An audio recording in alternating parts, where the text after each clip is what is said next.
This video is sponsored by Describe.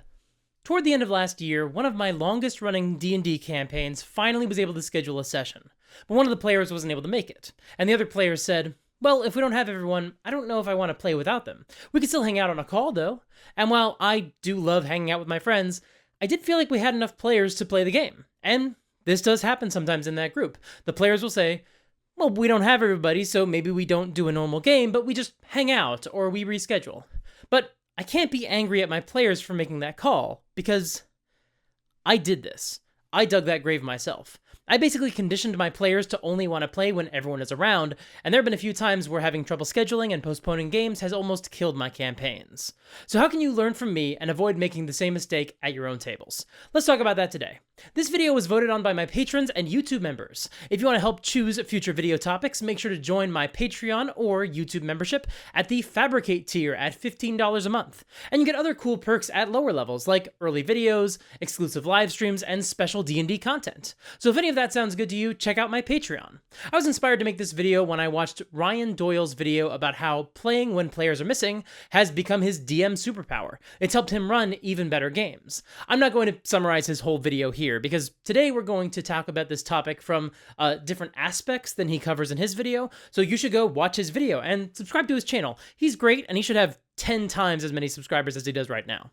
But I do want to highlight the core thesis that he opens his video with, so I'm going to start with a clip of him. Apologies, Ryan, you just say it better than I could. If you cancel game night, every time people can't make it, it is very easy to break the momentum and undermine your whole campaign. And that might sound like an exaggeration, but it's sneaky like that. It's insidious, and it happens all the time. Cancel one session because someone's not feeling well. The next week, someone's got a work thing. And then the week after that, somebody else doesn't have a babysitter. And suddenly, your weekly game hasn't happened for a month, and all of that excitement cools off as everyone becomes less invested in the story and the characters, and ultimately the feeling of looking forward to game night gets replaced by doubting that a session will even happen this week. He could have ended that clip by pointing his finger at the camera and saying, Mike, I'm talking to you right now.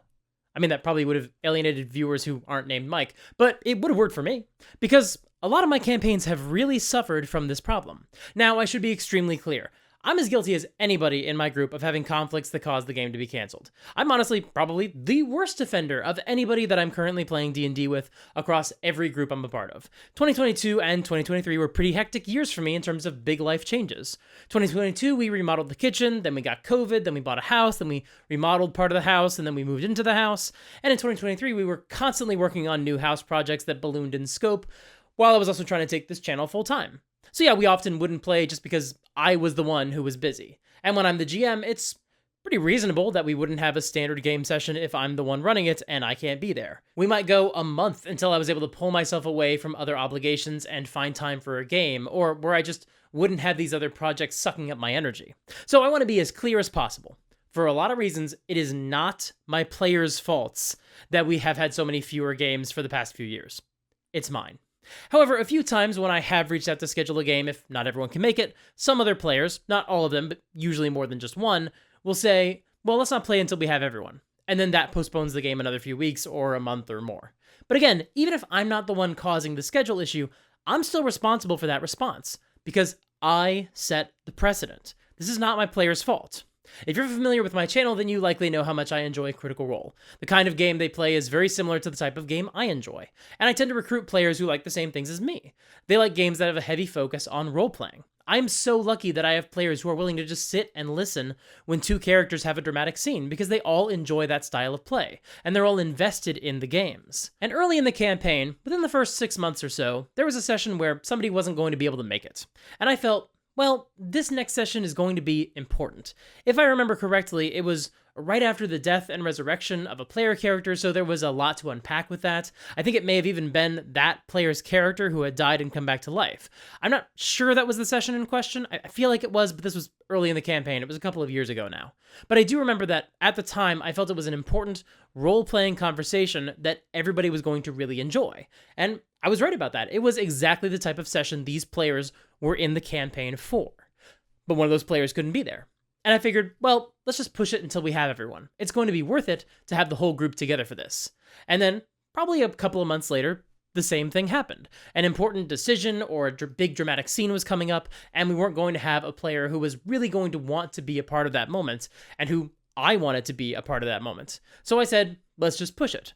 And all that has to happen is you do that a few times, and the players learn the lesson you've taught them. It's okay to push games if you don't have everybody. In fact, it's cool and good, and it's what we should be doing. And that's why every time this happens, it doesn't matter whether or not I'm the one who's going to miss the session or I'm the one proposing that we move it. We're still canceling or rescheduling these games because of a precedent I set.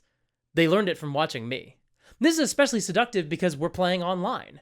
If it was in person, we could say, okay, let's still get together for some board games or to watch a movie, and that could keep this habit going. But if everyone is going to join a game from their home, and now you're not going to have people at that game, well, people can do other things with that time. So if they've learned not to expect a game, if they don't have everybody, then they just won't want to hang out on the call together because they're anticipating being able to use that time to do other things. So really what I should have done from the beginning was set a precedent. If you don't have everybody, we're still going to play a game in this campaign. As Ryan says in his video, it keeps the momentum from breaking. And knowing the game will still happen even if you can't be there helps encourage players to make it a priority whenever they can, which also helps combat this problem from another angle without you even having to do anything. Overall, it's just a great solution. But how many people can you play without? Well, again, Ryan gave us our answer. He said play for as few as 2 people, and honestly, he's made it work for 1 before. Now that's a scary answer, right? How on earth can you balance a game for so few people? Well, Ryan gives a lot of advice on that front. That's honestly what most of his video is about, so watch that video if you want a lot more information about how to rebalance your game for fewer players. But I actually have a different answer. If you're down from 5 to 4 or 3, yeah, you may just want to rebalance an encounter. Or maybe you just have the other player control those players' characters while they're gone. That's a different topic. We've talked about that before, about the different options for how to handle the characters of missing players. But if you're down to only 2 players or 1 player, I think it's just time to change what you had planned for that session. Now, that is a scary idea. Don't worry, I get it. But I just think it's so much more worth it to restructure the session for a 2-person team or a solo adventure rather than try to run the same session for 2 people rather than 5. Now, this isn't the end of the world if you can conceivably turn this into a downtime session, but what if your party is deep in a dungeon, preparing to fight an evil serpent god king, and suddenly you're down to 2 players? Well, maybe you can say that a trap goes off that separates the party, imprisoning the characters whose players can't make it. And your remaining players have to work their way through another passage of the dungeon, taking out guards and navigating traps so they can rescue their friends. Matt Colville has a great video about running one-on-one D&D. You should watch it if you haven't already. Because a lot of his advice on that topic is really handy to have in your back pocket when you find that you're down to just a couple of players. Focus on mysteries over combat. Introduce interesting NPCs the players can bounce ideas off of or use as a resource. Prepare for the fact that your prep will not last as long with fewer players, because everything goes faster with a smaller group. That's all great advice, for sure. However, while I was watching Ryan's video, I had another idea. One that he didn't touch on, but thinking about how to solve this problem got me thinking about another solution. Why do we have to stick with the session we were just about to run at all? In fact, why do we even have to stick with that scenario? If you're down to 2 players, should you find a bunch of reasons to put everybody on the sidelines except for them? Or should you just pluck those 2 players and put them into a brand new single session scenario? Now, Ryan talked about other options, like running a one-shot with new characters or running a flashback prequel session. Basically, you can find alternatives if you can't seamlessly segue your session to work for a smaller group. And I've actually played in a couple of those in my home games, where we were just down a bunch of players, so we ran a prequel with some other characters who were relevant to the main story, but weren't our main characters. And while you sometimes do have to get creative in terms of matching the end of the adventure to the canon of your campaign, those are still fun, because playing D&D is still fun. But I've got another idea, another approach you could take that would actually incentivize the players to show up when most of the other players can't make it to the game. See, I find myself thinking of an episode of Stargate SG-1, where 2 of the characters interact with a piece of ultra-powerful alien technology and find themselves transported across the universe into the bodies of some random villagers on some other planet. And now they have to figure out where they are, who they're inhabiting, and how they can get back. And I thought it would be really fun to combine that story structure with the format of something like Quantum Leap or the Hodor flashback visions from Game of Thrones. Basically, the characters whose players can make it to the session suddenly experience some sort of out-of-body experience, and now they're in a brand new scenario. This is a great excuse to do a lot of the stuff that we've already been talking about, like getting away from combat, giving them simpler character sheets, putting them in a more role-playing based scenario, or maybe even dropping them into a mystery. But this scenario also has to be important to the campaign overall. I think that's the key. It has to move the story forward or offer some sort of insight for the players. Otherwise, if it's fully disconnected, I feel like it's going to be really easy for your players to disengage because this isn't the main story. Or they'll just say, okay, sure, we could play a totally unrelated one-shot, but maybe we should just reschedule instead. Maybe you don't have that problem, even if you're playing in person, but I live in Los Angeles, and people will cancel plans if they're not totally excited about the game, because it's better than trying to tackle traffic. But if you can tell them that no matter who is able to play the game will move the story forward, I think it's going to be easier for players to make the time to come to every session. And the reason this idea appeals especially to me is because I'm currently running a couple of Curse of Strahd games, and there are a bunch of important beats in the backstory of that campaign that I could turn into a session for a couple of players.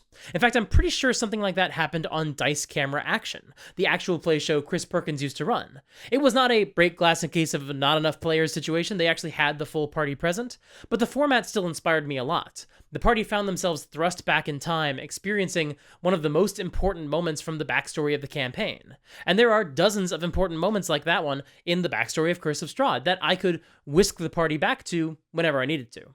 And while the characters are experiencing this vision, they can learn some important information about the campaign's NPCs or lore or magic items. They can inhabit the roles of people who were there, so they might not have their gear or their magic, and they really have to react based on their own wits. Or maybe they do have class levels, which means whoever they're inhabiting might be a powerful ally if they can find where they are in the present day when they get back to their own bodies. And when you get to the next session and everyone or nearly everyone is back at the table, then you can just say, okay, you two are back in your own bodies and no time has passed for anyone else. And then it's up to those players to volunteer that information whenever they get the chance. Now, Curse of Strahd lends itself especially well to that sort of cutaway. There are ancient magical entities that can mess with the players' minds and make them experience visions, so it works really well. But if you're running any heroic fantasy RPG, then it's honestly not that tough to figure out a cheap, quick, and dirty way to get your players into a new scenario.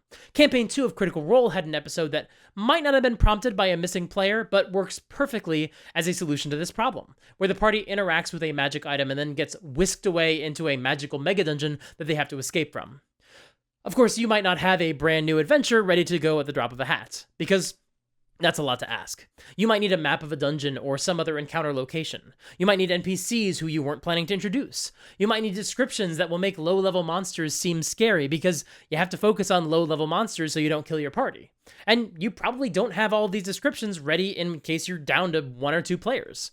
Of course, thanks to today's sponsor, Describe, you don't have to prepare any of that. You can just find all these details through the website. Describe has a whole host of amazing maps that are already formatted to drop into your VTT of choice, and each map has multiple descriptions already assigned to it, so you don't have to worry about coming up with the perfect description for a map you didn't have prepared. And some of these descriptions can help inspire an encounter, so you can use them to help you generate game content right there at the table. And Describe is offering a discount to the viewers of this channel.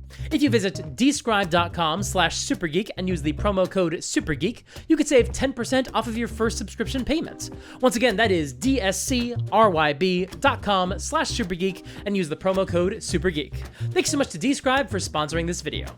Okay, so let's assume you agree that you don't need everybody at every session to have fun because scheduling issues kill the momentum of your campaigns. And let's assume you agree that there are other cool adventures you could run when you're down a bunch of players and you don't want to continue the main story, but these sessions can still feel essential to the game. Are there still sessions where you do need to have everybody at the table? Well, obviously that's the position I was operating from when I kept pushing sessions. I felt that there were some games that you should have everybody there for.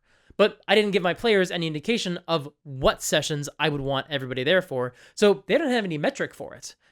And I'm not sure I do either. Look, obviously I would prefer everybody make it to every session, but real life happens all the time.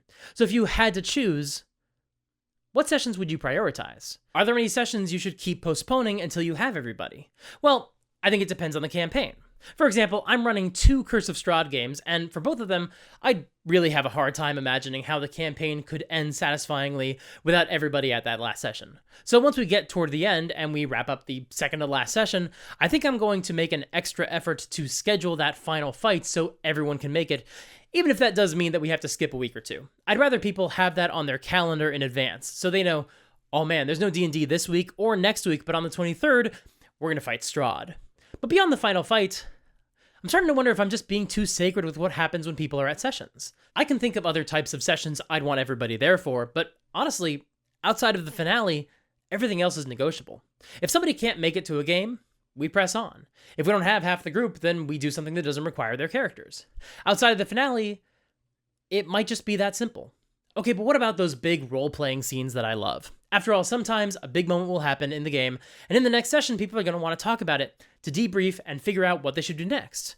For example, let's look at Campaign 1 of Critical Role. In episode 25, the party fought the Briarwoods, the gothic horror duo that killed Percy's entire family. When the Briarwoods escaped, Percy interrogated their coachman and shot his fingers off right in the front yard of the king. And then, after the fight, they got in a scrape with some bounty hunters, and Percy murdered someone while shouting, "Your soul is forfeit." So obviously, in the next episode, that's all anybody wanted to talk about. Can you imagine doing the follow-up to that session without Percy there to answer questions and help set the agenda for what they were going to do next?